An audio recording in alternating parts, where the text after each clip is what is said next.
Ndiaye jërëjëf Cheikh Oumar jërëjëf Malick jërëjëf mbooleem membre plateforme Jàmmi Réew mi ci seen teewaay fii ci suñu conférence de presse bi ak jéego yi nga xam ne yaa ngeen koy dox depuis démb daanaka depuis ay bés kàddu yi taxawaay bi ak jéego yi day daal di wane ne li ngeen di wuyoo muy jàmmi réew mi yaa ngi ni góorgóorlu ngir fexe ba niroo ko mbokk yi ñu ngi leen di nuyu yéen ñëpp ci seen tur ak seen sant maa ngi tudd Guy Marius Sagna di wax ci turu Y'en a marre ak FRAPP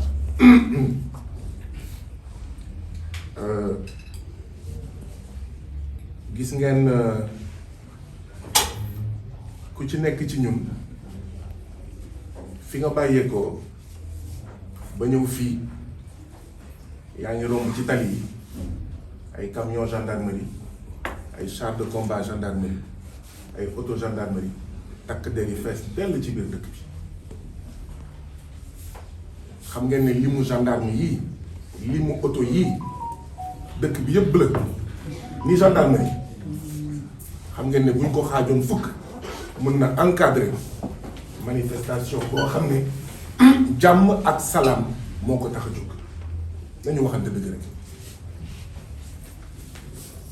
li ma romb ci camion gendarme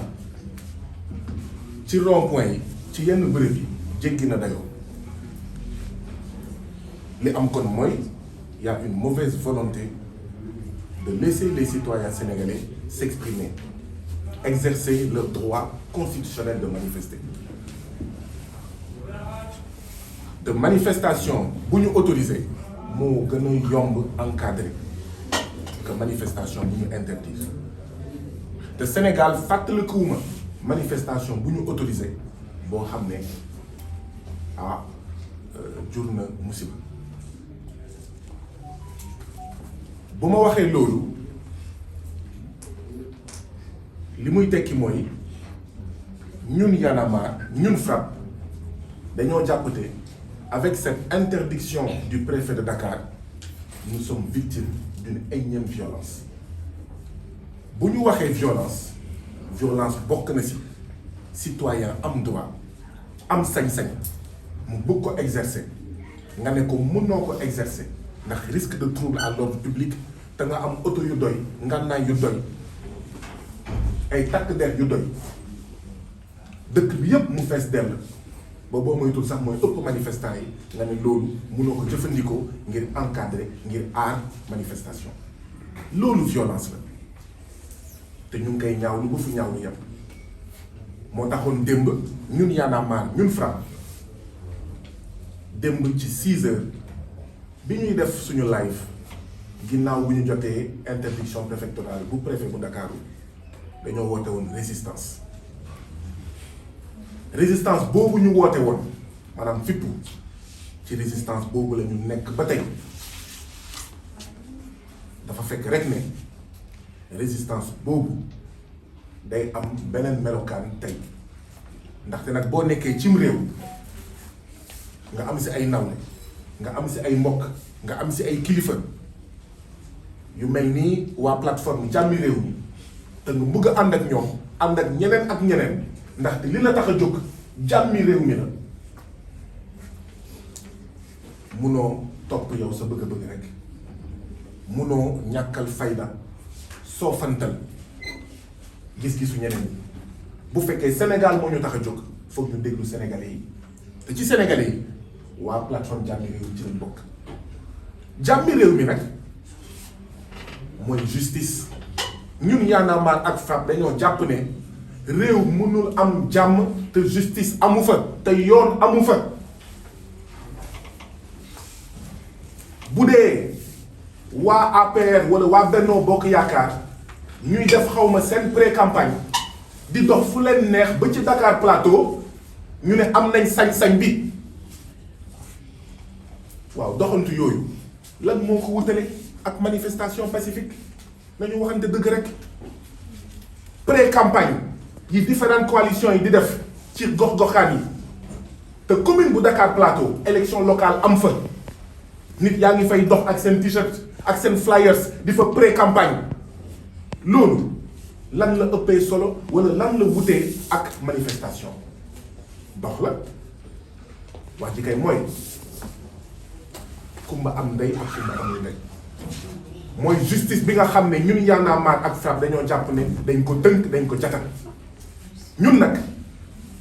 li ñu tax a jóg ànd ci tamit ak suñuy mbokk ak suñuy doomu ndey jàmmi réew mi ànd ci ak ñeneen te fan yii di ñëw dinañ ko gën a yaatal li ñu tax a jóg mooy justice bi dañ ko tënk dañ ko jatan te ki ko tënk ki ko jatan mooy exécutif bi mooy président de la république di ko diri ndomu justice di dal ci suuf waaw te justice du taamu magistrat yi juge du ñu taamu ndomu justice fu muy dal ñu ngi masawu sax juge ak magistrat yi ndaxte xam nañ ne seen liggéey métti na xam nañ ne Sénégal am na un déficit de 300 à 600 magistrats et donc ku ci nekk yaa ngi am ay 200 300 dossiers d'instruction dans l'année naka nga mënee gérer 200 à 300 dossiers d'instruction dans l'année te nga war ko gérer de manière sérieuse. Sénégalais yi nga xam ne fees dañ dell ci kaso def fa 3 ans 4 ans 5 ans te kenn attewu leen kenn entendre leen te bu nekkee ñeneen seen dossier fast track citoyens sénégalais yooyu mais ce sont des justiciables ce sont des citoyens yoo xam ne ils ont le droit de bénéficier du service public de la justice et d'être jugés dans un temps raisonnable mais 3 ans 4 ans kenn entendre la ma ne ku ko yuuxuwul sa mbokk nekkul kaso ku ko yuuxuwul musoo dem kaso ku jooyul naqarluwul nga def 3 ans waxuñu la àtte mais entendre sax kenn entendre la amoo mbokk kaso musoo dugg kaso ndaxte kaso neexul boo ci duggee di nga yàqamti ñu déglu la di nga yàqamti sax même bu ñu lay daan 20 ans de prison di nga yàqamti ñu àtte la nga xam fi nga féete waaye 3 ans 4 ans 5 ans 6 ans kenn àtte wu la kenn entendre la te bu nekkee ñeneen ñu gaaw leen entendre dafa am privatisation ci suñu gis-gis ñun Y'en a marre ak FRAPP des libertés provisoires une privatisation des contrôles judiciaires am na ñoo xam ne ñoom ñoo war a bénéficier liberté provisoire ñoom ñoo war a bénéficier li nga xam ne moom mooy contrôle judiciaire ak grâce mu am yeneen sénégalais yoo xam ne kenn xamu leen amuñu tur amuñu sant c'est suñu rëkk fenn bokkuñu fii amuñu carte de membre ñooñu ñuy maxee ci kaso bi ñooñu la ñu wax ne justice dafa jéng am ñoo xam ne régulièrement ñu leen di jàpp bu ñu sëkkatee ñu jàpp leen bu ñu yuuxoo ñu jàpp leen ñuy jëfandikoo justice comme ngànnaay ñu jàpp nañ ne loolu mënul continuer justice et paix maanaam yoon ak jàmm ñoo ànd fu yoon amul jàmm mënu faa am donc yoon bu jéngee yoon buñ ko jatangee yoon buñ ko tënkee ni ko président Macky Sall tënkee foog ñu yoonal ko lii de mooy suñu yuuxu si jàmm ak salaam bu ñu demee nag ba Sénégal dañuy toll foo xam ne même booy waajal manifestation munoo sax fanaan sa kër ngeen jéggal ma bëggoon naa solu bu rafet comme sama mbokk yi mais naka laay fanaanee sama kër ñëpp naan la bu fanaan sa kër bi dañ lay jël si kon ngeen xam ne kon Sénégal métti na lii rek c'est une régression démocratique c'est un recul démocratique mu ngi ñuy fàttali yeneen ak yeneen yoo xam ne dund nañ ko ay 2011 ay 2010 ay 2012 à la veille d'une manifestation pacifique munoo fanaan sa kër ngay ñëw li nga sol démb moom nga fanaanoo moom nga xëyee tey lii la ñu wax ne mënul continuer suñu mbokk kaw ga béykat ak sàmmkat am jafe-jafe suuf ñu leen di jaay doole bés bu nekk Y'en a marre ak FRAPP ñu leen di recevoir ñu leen ñu suñu dossier caxat bu ñu caxatee suñu suuf mu ngi ci yoon ñu ngi koy topp mënuñu àtte bu ñu àttee duñu àtte dëgg loolu la ñu wax ne mais foog ñu jóg si ndax c'est Sénégal yi lañ fi nekkal ñuy recevoir ñun waa Y'en a marre ak FRAPP liggéeykatu Sénégal ñu naan ñu mais kuréel bu mel ni Transplast xam naa xale yi sax xamuñu ko 32 ans de procédure judiciaire ngeen foog ne dëgg la am na ñoo xam ne fàtte nañ luy Sotrac wala xamuñu luy Sotrac les travailleurs de la Sotrac depuis avant 2000 ñu ngi daw ci ay indemnité ak yeneen ay SIAS ay NSTS ak ay ñeneen yoo xam ne boo limee turu entreprise yooyu kenn xamu ne 10 ans 20 ans 30 ans 32 ans de procédure judiciaire duñ la àtte buñ la àttee ba nga am dëgg ngay daw derrière l'application voilà loolu la ñuy wax naan kumba am ndey ak kumba amul ndey la waaye ay bu nekkee Khalifa Sall wala Karim Wade ay bu nekkee kilifa mais kaawu kilifa ñoom ñett lañu ci benn dossier moom kilifa moom Thier moom Simon ñu libéré ñëpp ba mu des moom ngeen foog ne loolu dëgg mu mel ni ñun buñ ñu jàppee buntu palais présidentiel juróom-ñett lañ woon xaw ma juróom-ñeent ñu libéré ñëpp ba mu des man mais loolu waratul am ma def 3 mois kaso ñeneen ñi def 1 mois kaso loolu lañ voilà ce qu'ils sont en train de faire à kilifa mais bi may dal waxoon nañ ne lii waruñu ko nangu parce que bu ma dalee dina dalaat keneen mu ngi nii mu ngi dal kilifa loolu la ñu wax ne justice bi dafa jénk député yi trempé mouillé dans des ni ñu koy waxee trafic de passeport diplomatique la justice ça acte lentement waaye ay bu nekkoon Ousmane Sonko bi mu nekkee Khalifa Sall bi mu nekkee Karim Wade am na 25 nit yi nga xam ne ñoom la ñu yóbbu woon seen tur ca CREI yi dafa mel ni kenn rek lañ ci topp loolu mënul continuer justice xam ngeen nu mu sant Sénégal du mujj fenn loolu moo war a jeex justice noo tudd du mujj fenn noo sant du mujj fenn loolu la ñu wax ne bu ñu moytuwulee Sénégalais yi dinañ fajal seen bopp te février ak mars li fi xewoon te mu tax suñu mbokk yi taxawal seen kuréel bu am solo boobu ñuy woowee plateforme jàmmi réew mi bokk na ci li jur les événements tragiques de février et mars dernier mbiru justice bokk na ci ay réew Afrique yoo xam ne fitna bu fa amee jur fa musiba boo xam ne kenn mënu ko xayma mbiru mais conseil constitutionnel wala décision de justice ñu ngi jëm ci élection locale mais justice mooy joxe naan diw moo gagné diw moo gagné ñu ngi jëm ci coowal 3e candidature justice moo nar a ne kan mooy nekk candidat kan moo nekkul candidat kon mel na ni ñun ñëpp citoyen sénégalais munoo yeewu ba heure bi ngay fanaan te doo jànkonte mbiru justice journalistes yi ñaata lañ leen dóor fu mu mujj du mujj fenn lii mooy l'image de la justice sénégalaise donte greffier yi ñu ngi góorgóorlu juge yi ñu ngi góorgóorlu magistrat yi ñu ngi góorgóorlu mais justice bi dañ ko tënk dañ ko jatal moo tax ñun waa Y'en a marre ak FRAPP ñu ne dafa jot ñu fecci justice Sénégal ñu jatan justice Sénégal ñu tinki justice Sénégal ñu libérer justice Sénégal moo taxoon ñu ne dañuy tàllal loxo bépp citoyen sénégalais boo xam ne am nga mbokk kaso yàgg na fa kenn attewu ko kenn entendre ko ñu ngi lay tàllal loxo ñu def benn say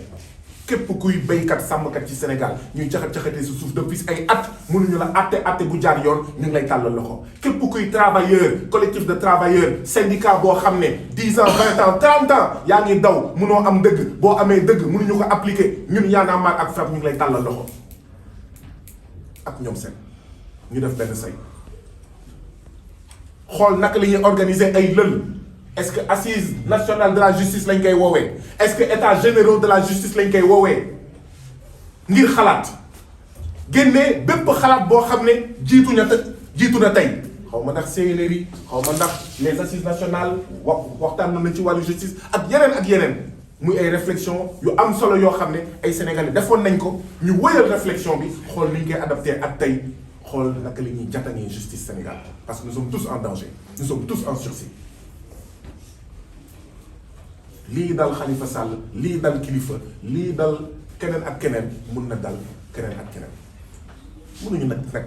nekk ci réew moo xam ne waa FRAPP dañuy dem ñan yi ñu dóor leen saaga leen xëpp leen suuf ñu porter plainte depuis le mois de mai mais plainte bi du mujj fenn loolu ku mu neex wax dëgg yàlla doo nit ñun naxare nañu ñun ñëpp ni mu naxaree Sénégalais yi mais lii c'est de l'insécurité juridique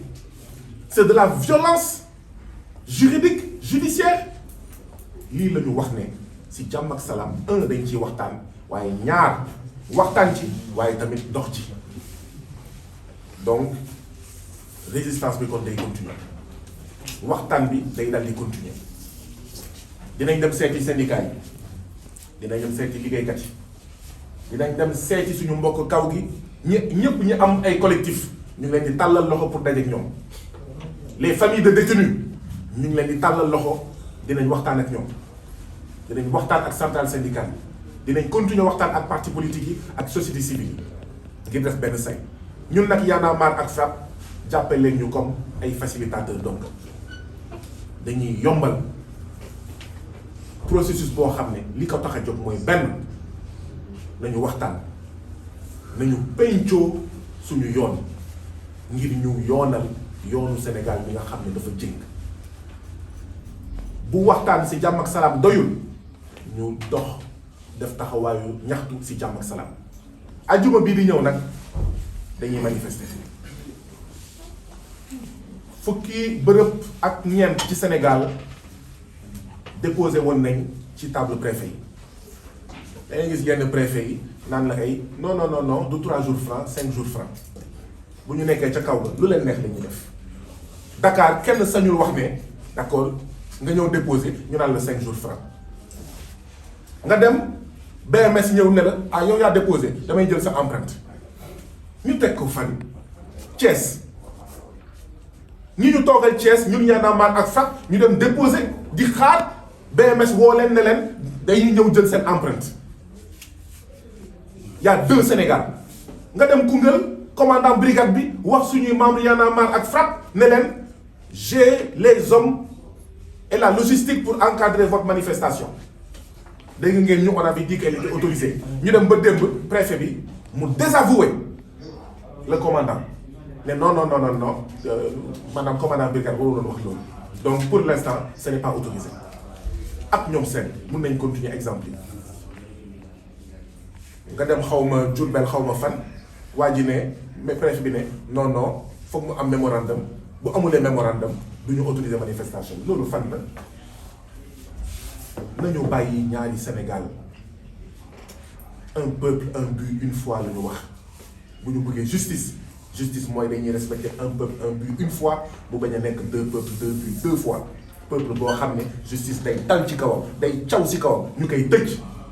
beneen peuple boo xam ne mun na luubal mun na détourner mun na rey du mujj fenn ñu ngi tàllal loxo les familles de victimes des violences de mars ak février yoo xam ne amul benn responsable des familles de victimes de bavure ñu ngi leen di tàllal loxo parce que justice bi tamit loolu la parce que si on permet que ñu faat Guy Marius Sagna te du am responsable du am sanction c'est comme si on donnait un permis à Moundiaye d'assassiner Tchad wala Aliou Sané du soxor du dara si on permet au policier Guy Marius Sagna d'assassiner alors que du légitime défense Moundiaye Cissé te du mujj fenn c'est comme si on accordait un permis de tuer au policier Guy Marius Sagna mu assassiné Cheikh Oumar mu assassiné Malick mu assassiné Aliou mu assassiné xawma Xooxaan mu assassiné xawma et cetera loolu la ñu wax ne justice et paix donc vendredi dinañ def sax lu gën a simple parce que xëy na ci wàllu guerre cible buy déplacé wu moo gën a métti topp